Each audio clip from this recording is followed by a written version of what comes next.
자기야, 아버님은 매달 꼴랑 50만 원 주면서 맨날 왜 저렇게 생색을 내는 거야? 아우 짜증나. 그러게 말이야. 아니 어차피 돈 쓸 데도 없으면서 줄 거면 더 주던가. 맨날 50만 원 주는 거 같고 연락하고 툭하면 찾아오는 거 오지 말라고 하기도 그렇고 나도 귀찮아 죽겠어. 그 말을 듣는 순간 손에 들고 있던 반찬 보자기가 축 처졌습니다. 창문 너머로 들려오는 그 목소리, 분명 제 아들 현우와 며느리 서연이었습니다. 한 손엔 며느리 주려고 싸운 음식, 다른 손엔 그동안 참고 살아온 마음이 바닥으로 떨어졌습니다. 제가 아들 부부에게 생활비에 보태 쓰라고 매달 꼬박꼬박 보내온 용돈 50만 원, 이 아이들에게는 고마움이 아니라 구질구질한 생색이었고 불편한 간섭이었던 거죠. 그날 저는 아버지로서도 가족으로서도 그동안 철저히 무시당했다는 걸 깨달았습니다. 이제부터는 더 이상 바보같이 가만히 있지 않기로 했습니다. 이제는 그들에게 되갚아줄 처절한 복수가 시작되는 순간이었습니다. 어떻게 제가 통쾌한 한 방을 날리게 되었는지 오늘 여러분께 들려드릴 이야기가 궁금하시다면 본격적으로 시작하기 전에 영상 오른쪽 아래 구독, 좋아요 눌러주세요. 모두 무료입니다. 제 이름은 이정우, 나이 67입니다. 서울 을지로에서 35년 넘게 인쇄소를 운영하며 살아왔습니다. 잉크 냄새 밴 작업복, 인쇄기 돌릴 때마다 덜컹이는 진동, 그게 제 하루였고 인생이었습니다. 돈을 많이 번 건 아니었지만 가족이 잘 살면 내가 잘 산 거다. 그 믿음 하나로 버텼습니다. 일이 바빠 아들 현우 운동회 한 번 못 갔고 졸업식 사진에도 제 모습은 없었습니다. 그 자리를 채워준 건 늘 아내였습니다. 제가 고된 하루를 끝내고 집으로 돌아오면 설거지하던 손을 닦고 여보, 오늘도 수고 많았어요. 그 말 한마디가 제 하루를 버티게 했습니다. 그런 아내는 너무나 안타깝게도 몇 해 전 코로나로 허무하게 세상을 떠났습니다. 병실 유리창 너머로 마지막으로 본 얼굴, 마스크에 가려진 입으로 남긴 말이 지금도 귓가에 남아 있습니다. 여보, 현우는 세상 누구보다도 착한 아이예요. 부족한 게 있어도 서로 이해하고 의지하면서 살아줘요. 그 말이 제 가슴 깊은 곳에 남았습니다. 아내가 떠난 뒤 집은 너무나 고요했습니다. 혼자 밥을 차리고 혼자 텔레비전을 켜고 혼자서 하루를 넘겼습니다. 그러던 어느 날 아들 현우가 결혼한다고 했습니다. 신부의 이름은 박서연.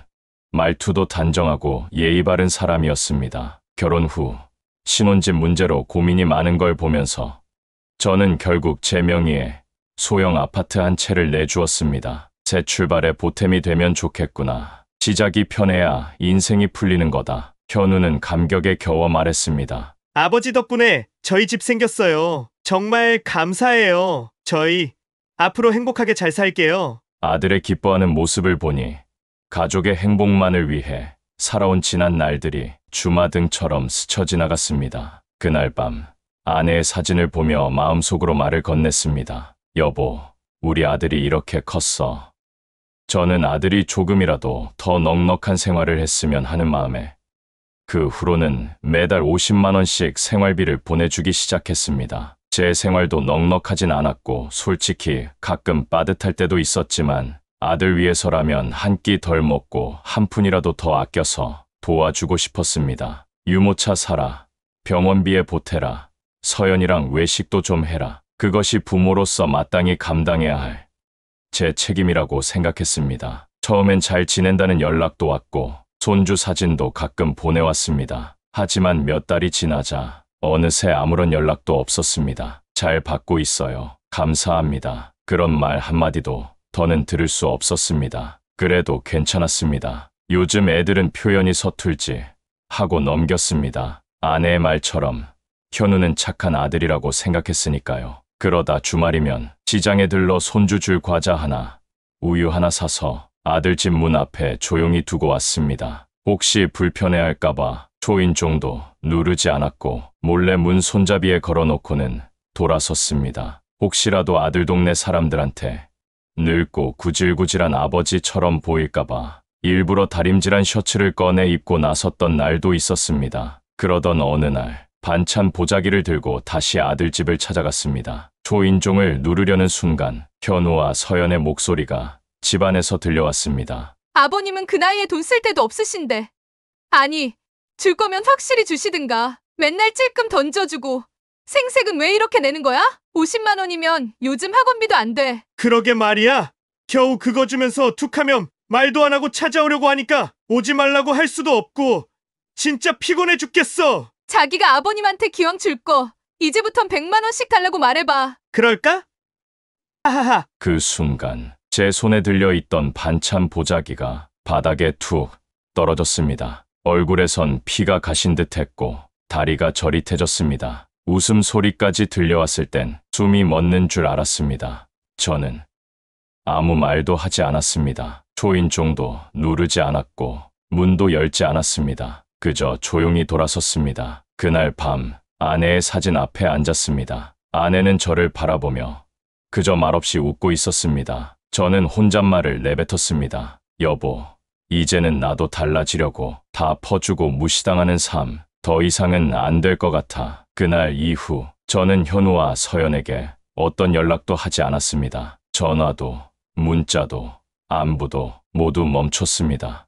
그저 혼자만의 시간을 견디듯 살아갔습니다. 어느덧 명절이 다가왔습니다. 예전 같았으면 서툰 솜씨로 아들 부부 갖다 주려고 나물 무치고 전 부치고 손주 먹을 갈비까지 준비했겠지만 그날 저는 컵라면 하나에 신김치만 꺼내 혼자 밥을 먹었습니다. TV는 켜놨지만 소리는 들리지 않았고 숟가락 소리만 공허하게 울렸습니다. 식사를 마치고 무의식처럼 휴대폰을 들어 은행 앱을 켰습니다. 잔에 342만 원, 고정 지출도 없는데 돈이 왜 이렇게 빠졌나 싶어 거래 내역을 열어봤습니다. 아들 부부에게 생활비 송금 50만 원, 고맙다는 말 한마디 없어도 매달 따박따박.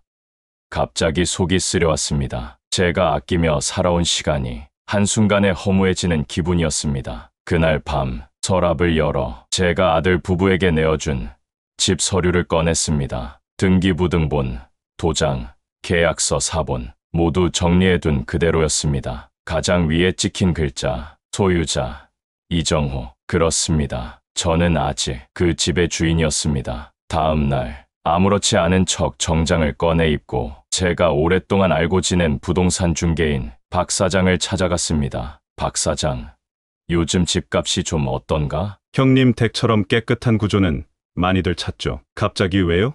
그냥 오래된 걸 하나 정리하려고. 소문 안 나게 조용히.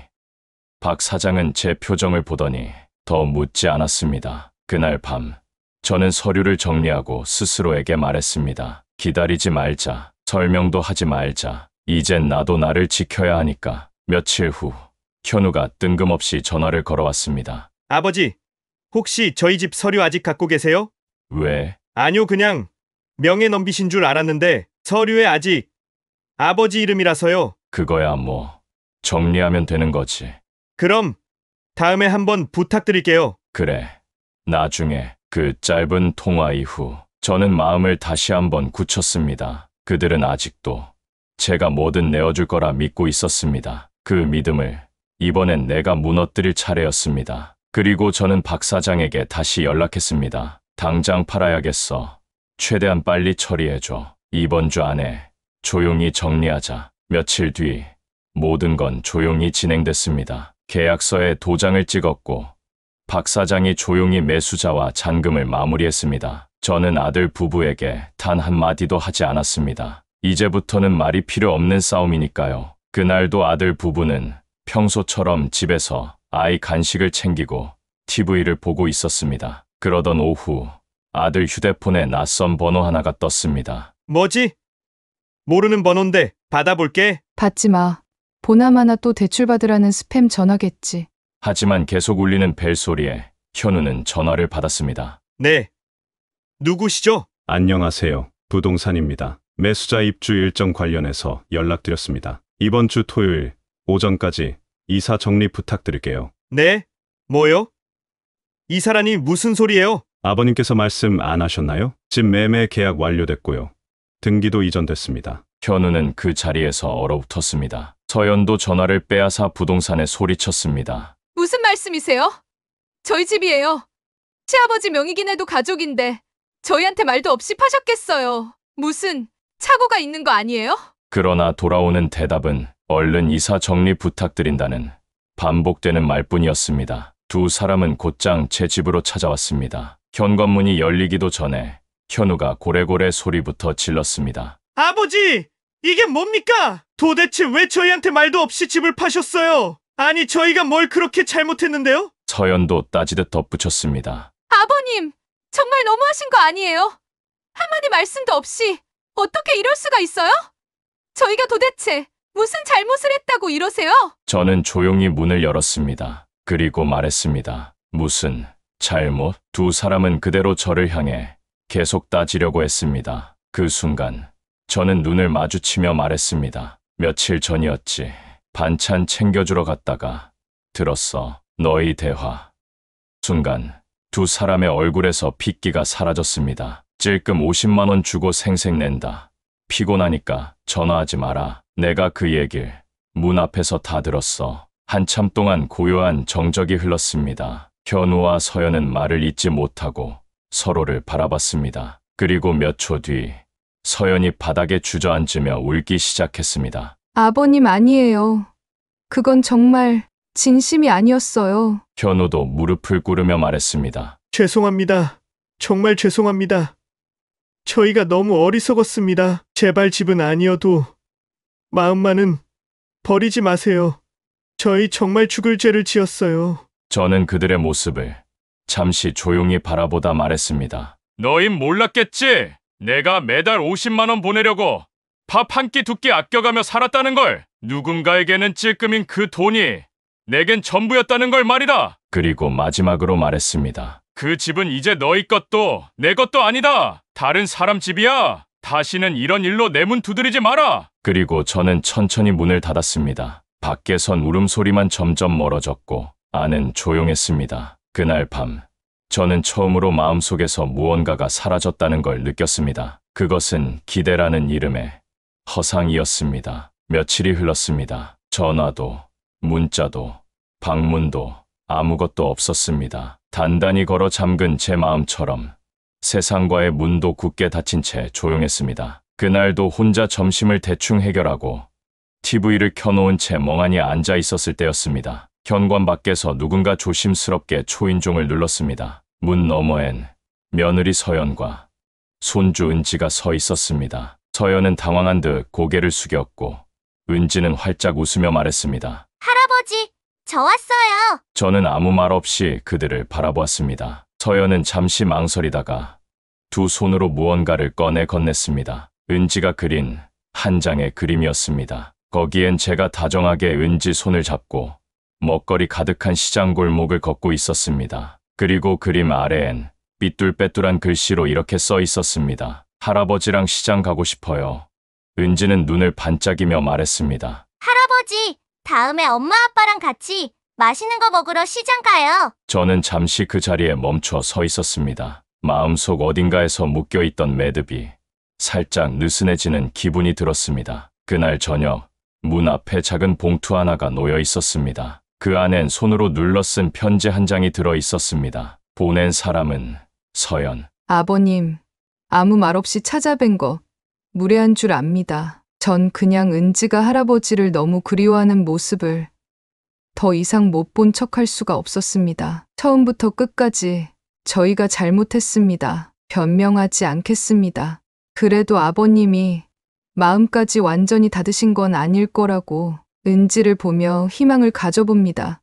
마지막 문장은 눈물과 잉크가 뒤섞인 듯 삐뚤게 번져 있었습니다. 여태껏 도와주셨던 아버님의 마음, 저는 잊지 않겠습니다. 너무 늦었지만 진심으로 감사드립니다. 저는 편지를 말없이 접어 서랍 깊숙이 넣었습니다. 전화도 하지 않았고 답장도 쓰지 않았습니다. 그 후로도 은지와 서연은 종종 문 앞에 찾아왔습니다. 어느 날은 귤 한 봉지를 놓고 갔고 또 어느 날은 은지가 그린 그림 몇 장을 주고 갔습니다. 손주 은지를 볼 때마다 마음이 이상했습니다. 서연이 예전처럼 나서지 않고 뒤에서 조용히 서 있는 모습도 어쩐지 낯설게 느껴졌습니다. 삐뚤빼뚤한 그림, 은지의 꾸밈없는 말투, 그리고 서연의 후회 가득한 눈빛, 그 모든 게 닫혀있던 마음을 조금씩 두드렸습니다. 그리고 문득 아내의 유언이 떠올랐습니다. 현우는 착한 아들이에요. 부족한 게 있어도 서로 이해하고 의지하면서 살아줘요.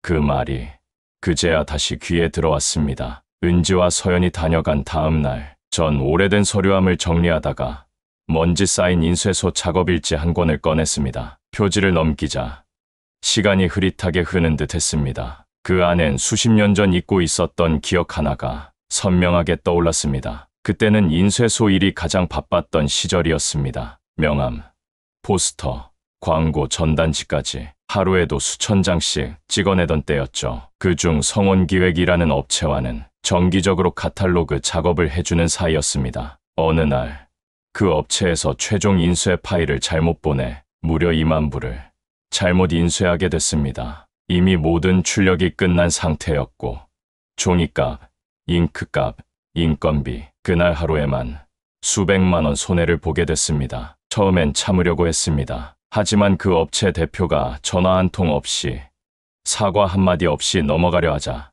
속이 뒤집히더군요. 그날 밤 아내에게 말했습니다. 나도 가만히 있지 않을 거야.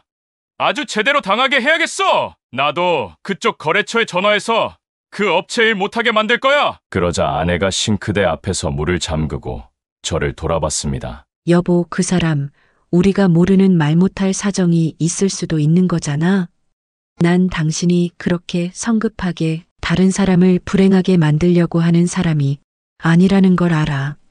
당신이 지금까지 얼마나 선하고 바르게 살아왔는지 평생 옆에서 지켜봐 왔으니까 앞으로도 계속 현명하고 올바른 선택을 하는 사람으로 남아줬으면 좋겠어.